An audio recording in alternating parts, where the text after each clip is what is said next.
because parenting is such a consuming job and it's such a consuming ask, there are pieces of your identity that can get lost in trying to keep it up and trying to do what you need to do to just make it from day to day. And it does adversely affect your kids. But since people do change their entire identities because of parenthood, I don't enter that when it comes to the mental health space. If I recommend that someone see a therapist or I encourage someone to see a therapist, because it decenters you. I'm not going to say, hey, Julian, you could be a better father if you come and see a therapist. That's not the central piece. When you're a better you, by default, you're a better father. From the Understood Podcast Network, this is The Opportunity Gap. Kids of color who have ADHD and other common learning differences often face a double stigma. But there's a lot that families can do to address the opportunity gap in our communities. This podcast explains key issues and offers tips to help you advocate for your child. My name is Julian Saavedra. I'm a father of two and an assistant principal in Philadelphia, where I've spent nearly 20 years working in public schools. I'll be your host. Welcome back, listeners. On today's episode, we'll kick off part 1 of our conversation on the importance of mental health through the lens of Black fathers. We'll talk about the unique challenges parents of color often face and how these challenges impact kids. We'll dive into the world of social media and talk about how it influences kids' mental health. And we'll highlight resources that promote good mental health for kids and their parents. To help me get into this, I want to introduce today's guest, Kier Gaines. Kier Gaines is a licensed therapist and public figure who uses his platforms to amplify the importance of mental health. He's inspired millions of people, y'all heard that, right? Millions, to be more proactive in their own journey and reframe the way they think about life and especially parenting. He's been a speaker at events, wait for this one, at the White House, at the White House, at the White House, NASA, and honored by Sterling K. Brown and Oprah Winfrey. Oprah on OWN's Honoring Our Kings, Celebrating Black Fatherhood.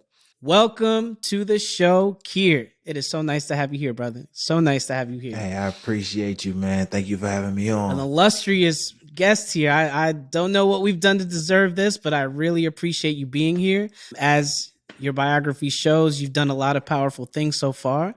And, we like to just kind of jump in and talk shop a little bit and hear from people and hear what their experience has been. So first and foremost, Kier, what's bringing you joy in your life right now? What's just giving you life right now? I'm a huge football fan. And in football, whenever a player struggles in their first year, in the second year, once they start to grasp the concepts of the game, they always say the same thing. They say, the game is starting to slow down for me. It's just like this cliche thing that players say, and it's supposed to signify that this job used to be like drinking water from a fire hose. And now it feels like, maybe drinking water from one of those high pressure hoses that cleans off a deck. It'll still knock your tongue backwards, but it isn't as bad as it was before. And I'm finding joy in the fact that I'm getting used to the more exhausting parts of adulthood and parenthood. And I'm finding real happiness. Oh, okay. All right. I love the analogy too. Now, as the game slows down for you. As the game slows down for me. Let's talk about that a little bit. So both of us are parents. Both of us are parents, right? And parenting, as you know, is a journey. And if I'm being 100% honest, like it's a journey that comes without a manual and there is no blueprint for it. Mm-hmm. For most of us, we just learn as we go. Now, for myself, I grew up in a single parent household. My father passed away when I was 7. And so mom, shout out to Michelle Saavedra, you are the number one. She raised us up on her own. And I just remember she did everything she could to take care of us, but also prepare us for what was out there. And a lot of times things got a little difficult. And I know that stress is something that so many single parents carry, especially when it comes to the mental health of being a parent without a blueprint, but also doing it on your own. When you were being interviewed by Oprah Winfrey, you also shared that you, like I, grew up in a single parent household. Now, as we both have families of our own, can you talk a little bit about why it's so important for parents to take care of their own mental health? Parenthood is such a consuming position. It was wild watching my mom do everything by herself because looking at it through an adult lens, I realized that my mom was depressed. And we know in the mental health field that depression and uninvolved parenting go hand in hand. So it's because parenting is such a consuming job and it's such a consuming ask. There are pieces of your identity that can get lost in trying to keep it up and trying to do what you need to do to just make it from day to day, and it does adversely affect your kids. But since people do change their entire identities because of parenthood, I don't enter that when it comes to the mental health space. If I recommend that someone see a therapist or I encourage someone to see a therapist, because it decenters you. I'm not going to say, hey, Julian, you could be a better father if you come and see a therapist. That's not the central piece. When you're a better you, by default, you're a better father. Right. So we say, Julian, I want you to come to therapy so that you can be good for you. And then all of the people that are under your tree will eat all the fallen fruit. At least that's the big idea. And I think about that. That can speak so much to so many other aspects of life, right? Like if you yourself are mentally healthy, then all these other aspects of your life will start to fall in place. Those of us that are parents, especially because, like you said, so much of our life is consumed by that identity, right? And so I appreciate that you're saying it decenters the identity of parent and focuses on everything that encompasses you as a person. That's right. Take care of you, the person. And actually, I think that I don't know if it totally puts you in the mindset of centering yourself. I think it increases the likelihood that you'll be receptive to that mind state. Listen, me included, my daughter had a doctor's appointment the other day. So did I. Guess whose doctor's appointment got canceled? Mine. It's easy to preach that, but in all actuality, all of the stresses and the guilt inducing responsibility of parenthood can make you self-sacrifice and self-abnegate sometimes. So something you got to constantly remind yourself of, for sure. I saw what my mom did for me and my siblings and how hard she worked and how she made sure that we had what we needed. And when I got the chance to become a father myself, I said, I'm going to do my best to really do this thing right. It's a goal that we all try to aspire to, but I wonder if I've been placing this pressure on myself, right? Like this pressure that subconsciously it starts to bring in these feelings of, well, am I actually doing this right?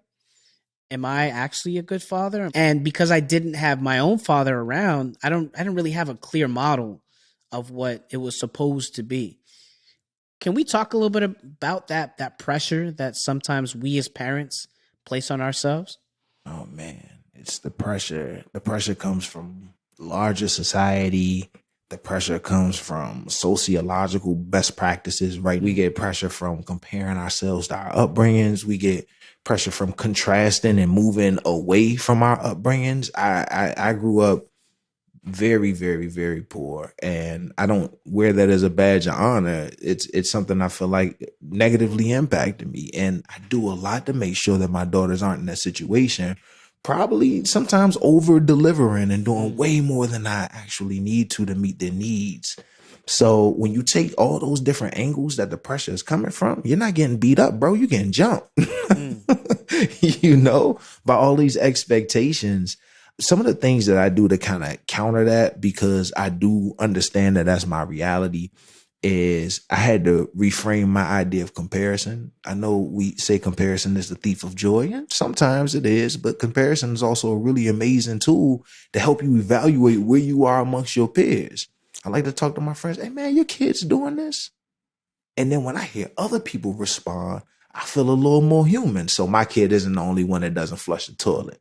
Okay, I thought it was just me, dog. And then you continue to talk to people and you realize they struggle in their parent journeys too. And humans, because we're such social creatures and because society sometimes is comprised of just made up rules that we've just followed along for hundreds and thousands of years sometimes, we don't always know if we're doing a good job. And sometimes we need to see someone else struggle to have permission to be in our own humanity.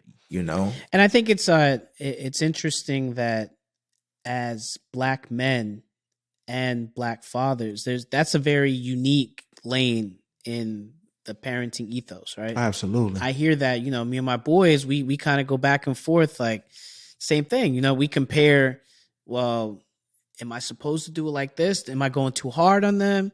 Should I ease up a little bit? Oh, I'm so glad you mentioned this. Right. And that's pressure, right? Like that's something that even above that, that's something that induces anxiety too. And again, as society already has this very strong current of what the vision of a Black man should be, Mm-hmm. I'm always kind of balancing, like, where do I fit Mm-hmm. in what that balance is? Is that something you experience too? Oh, absolutely. Every single day of my life.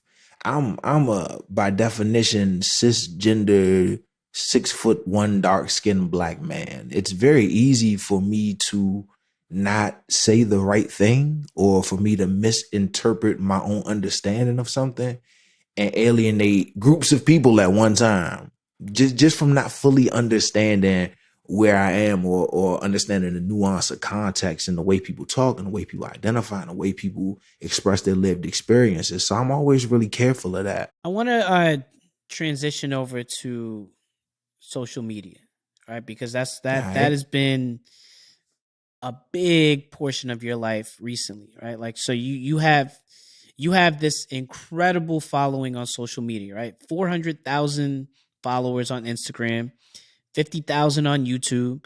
A couple years ago, you went viral for posting a very transparent video on fatherhood. Mhm. Listeners, the link will be in the show notes, so please check that video. I watched it about 6 times.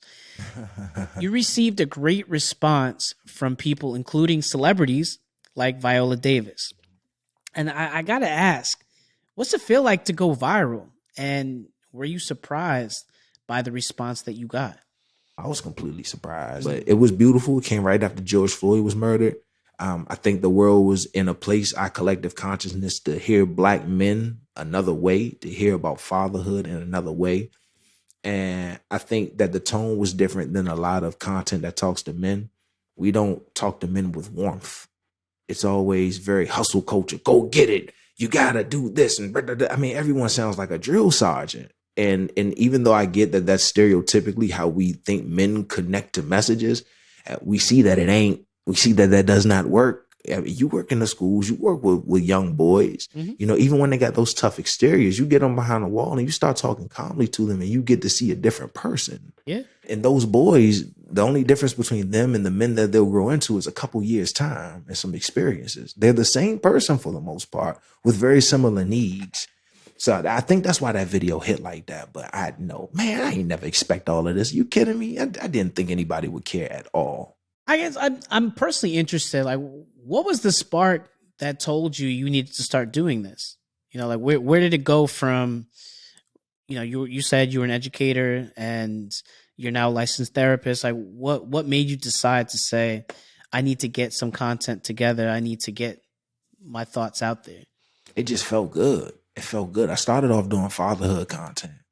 And in the process of that, in the process of this video exploding, I passed my licensure exam to become a therapist. And it just took me a while. I've always created content. I've been making content since 2000, 2001 on a big fat VHS camera with the VHS-C tapes. You going way back then. Okay. Oh, yeah, man. Oh, Was yeah. this You like see Byron for Radio MySpace, or are Shack. we talking like Oh, Black Planet? We talking Black Planet, bro. All right, Yeah, all right, we okay. talk. Okay. We talking Black Planet. We ain't even talking about MySpace top 8 yet. We talking straight Black Planet, Gotcha. Hinta and all them type joints. But yeah, I don't know. I don't think it was a singular thing that inspired me. I always like to put my thoughts on tape, and I got through this master's program, and I started treating people, and I started learning more about this counseling world. And there's so much information. You got degrees and stuff. Academics will talk over your head all day. Well, the marginal propensity of the neurofibromatic. I mean, they love words and jargon and $20 words. Those are the $20 words. You got to Come break on, it down to dog. the fives sometimes. I Gotta got break you. it down I hear to you. the five sometime. Make change for me, bro. I don't care how smart you are. I just want to get better. So I was able to find a way to synthesize that. And here we are, 3 years and almost 500,000 people later. The videos that you do, and continue to do, they're dope, Thank right? you, Like brother. they are just content that needs to be out there. And to me, it's content that is part of that better side, that positive influence that social media can have. Mm-hmm. As a father, as an educator, I appreciate that, right? Like I like to see positive messages, thought provoking work. But then there's also a lot of challenges that come with social media. Now, as my role as an assistant principal in an urban high school, a lot of my day is consumed with conflicts that stem from social media. The chats, the group chats, all the beef that comes from the instantaneous sharing of things, the video, all of that, from Mm-hmm. bullying, altercations, the insecurities that students have because of what social media says. I'm interested to hear your take as somebody who is a content producer of positive work out there. What is your take on the impact of social media on mental health? Ooh, well, social media, we know, I think what you just said, research has already backed that all of the heaviest negative mental health outcomes have been linked to heavy social media usage, suicide ideation, anxiety, Mhm. depression, body dysmorphia. I mean, when you go into social media can be linked to an increase and some of those conditions and outcomes. But man, it also has so many positive aspects. We're social creatures. Social media is one of the most powerful tools in the world. You can figure out how millions of people think within a couple of hours. You have access to so much data. You have access to so many tools and resources that can help you better your life. It's one of those things where I think social media exasperates conditions that we already struggle with. I think that exists with a lot of things we grapple with. If I'm self-conscious about myself being poor, my mind is likely to drift to content that'll look at a lifestyle that I wish that I had Right. and start to unfairly compare myself. We hear it all. We know all of the social media reoccurring themes that we talk about. You're watching other people's highlights. People don't talk about their downsides on social media. But I don't know if people understand how incredibly curated the content is, and especially our children. And when they see that, they see the guy in the Bugatti who's 19 years old. It's like, dude, do you know that he is a one of a billion, Mhm. but there are billions of people. And what if there are three of those guys on this kid's timeline? And now it's an overrepresentation of what exists in a larger world. Well, I think what you did say, though, the word tool, and I think for our listeners, understanding that aspect of it, that if we frame, the phone, the social media, the instantaneous communication, the technology as a tool, right? Like it's not just the end all be all. If, like anything, the tool is used for a purpose, Of course. then that tool can be harnessed for positive or harnessed for a positive purpose. Right. So I appreciate that part. And, again, as a parent, educator, and I wonder, for your, again, somebody who is a content creator, but somebody who also is a mental health specialist, do you have any concerns for your own situation as a parent? Do you have any concerns for how you're going to implement social media in your own household? It's tough to safeguard your children when they can have access to the internet remotely. Mm. But the best thing you can do to safeguard your children is to have open and honest and transparent conversations. My daughter's 5 right now, so the extent of her usage of social media, she plays Roblox, and sometimes we'll be on Roblox, and there'll be somebody who requests for her to be a friend. And we got all the parental settings on there that safeguards the kids as much as it can. Mm-hmm. But I use that as an opportunity. Oh, who is this person? Do we know this person? Why don't we talk to strangers? What can happen if we talk to strangers? And we're not big on fear mongering in the house, because fear stops you from doing things, but not for a reason that is intrinsic to your understanding. You just know you're not supposed to do it. We try to explain it like, this is what can happen if you do this thing, and allow her to ask questions and feel comfortable coming to us asking questions. The second part to that for me is my baby's 5. My oldest is 5. My youngest is 16 months old. And I remember when my oldest was 4 months old, I was such a judgmental parent. Oh, I'll never let my kid have a whole bunch of screen time. Or I'll never let my kid eat snacks an hour before dinner. And all of my I would never let have become my I allow far too often. Um, so I don't want to, I'm not about to John Wayne this joint, two guns blazing, talking about what I'm not going to do when it comes to the internet. But my daughter understands what I do for a living. And with us having a heightened level of visibility, it's really important for us to talk about all of those fundamental ground rules of social media. For her, the one we established right now, she watches YouTube. And we say, if there are no kids in the video, then you can't watch it. Because sometimes it's adolescents and preteens and this content she enjoys. She's a really smart kid, but she's still 5 years old and we don't want her to be overexposed. So when she's on social media, we're in the background. Or when she's engaging, we're engaging too, even if it's passively listening to the content she listens to and just having a level of involvement. I love the idea of open communication and modeling how you're using social media with her so that she sees that example of, this is how we can use it to benefit us. And again, that positive way. Oh yeah, for sure. Parents, we really want to protect our kids, right? Mm-hmm. Like that's something that going back to Job that number whole, one. yeah, that vision of what parenting is supposed to be, keep them safe. Mm-hmm. And we don't want them to see violent videos or read cruel comments. We want them to be confident in the way they look. But the reality is we can't always control or monitor everything that they see or hear. That's right. Do you have any helpful tips or ways for parents or kids to engage in positive social media? Like any specific tips that you could provide? Yeah, I think it goes back to that open communication piece. That open communication piece and having whenever kids come into counseling, teenagers, I don't work with them very often, but when I do work with them, one of the most difficult things is having the parents understand there's a particular level of privacy that this young person enjoys while they're in counseling. And within that comes like this unique power struggle. The parent is the ultimate authoritative piece. Like, I need to know every single thing.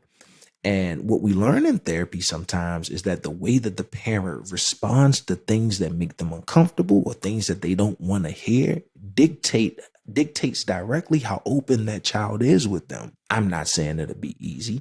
My daughter's 5. She tell me things that make me fly off the handle sometimes. I don't always do a good job at that, but I am always practicing getting better. I use those little opportunities to, she tells me something alarming. I'm like, okay, baby, tell me more. I'm fighting it back, but it's important that she feels like she could be open and honest with me. So, we can't stop the bad things from happening, but we do have a solid foundation by which we can have almost any conversation for when those things actually do occur. I think it's also about, just making sure that you're very intentional about the accounts that you and or your child are following, making sure to monitor which accounts they have and just making sure that there's age appropriate boundaries for what preteen versus a teenager might post. I agree. Can I add something else to that? I think that's a really good point. Adding those boundaries and trying to stay consistent with them. Children, even teenagers, preteens, adolescents, these are individuals that took a brain that understood nothing and then learned language and then made use of it. They are very good at figuring out patterns. And when you're inconsistent, they'll see the pattern. Sometimes we got a rule on the way to school. Sometimes my daughter can't have her iPad, but sometimes I break the rules. So I in therapy we call it norming the room. Norming the room is when you walk in and there's a group of people and you level set off bucks. You let everybody know what the expectation is and what the boundaries are before you say a single word. You norm the room. Everybody knows what they expect. And you can norm your child in very similar ways. Whereas having the pre-conversation, hey, I'm gonna let you play with your iPad today for extra hour or so because daddy has to do ABC. That way, even though it's a deviation from the daily plan or from what you typically do, they have context as to why. Yep. And it's not a complete disruption of the pattern of the rules that you establish, because that consistency is key with kids, but it's very hard to keep up. Yeah, that's funny you say that. That's My kids get a little bit of extra Netflix anytime dad is recording a podcast. So they get Come on, excited man. when Tell me about it's it. dad's turn to do the podcast because, oh, we get a little extra Netflix today. But again, the pre-conversation, right? The giving the rationale and kind of pulling the curtain past of your thinking so that there's that open communication between parent and child. Yeah. I want to just sit and ask you a ton of questions myself because I think a lot of the conversation you can have for me will be helpful. But I appreciate just coming on and sharing your expertise, sharing your journey, sharing, who you are as a person. And I just want to personally thank you for joining me today. Listeners, before we go, I want to share some resources that promote good mental health. We'll also link to them in the show notes. Kier's Instagram at Kier Gaines, KIERGAINES, and his YouTube channel, UCLA Health, Free Guided Meditation, Mental Health America, and of course, Understood's Wonder app. Be sure to check these out. They're all incredible. Kier, thank you again. I appreciate you, brother. I really appreciate what you're doing. I appreciate you. I appreciate all the work you do in the schools. I only saw one black male from the time I was in pre-K until maybe 10th grade. So just your presence in the school and you actually caring about the kids that walk through those doors, it reverberates throughout their lives, whether you know it or not, man. So even off this camera and this platform, thank you for everything you do. It is critically impactful, man. Thank you. I appreciate that. And it's good work. It's the work that needs to be done. Absolutely. So listeners, thank you so much for listening. Yeah, thank you. We'll be back soon. You've been listening to The Opportunity Gap from the Understood Podcast Network. This show is for you, so we want to make sure you're getting what you need. Is there a topic you'd like us to cover? We want to hear from you. Email us at opportunitygap@understood.org. If you want to learn more about the topics we covered today, check out the show notes for this episode. We include more resources as well as links to anything we mentioned in the episode.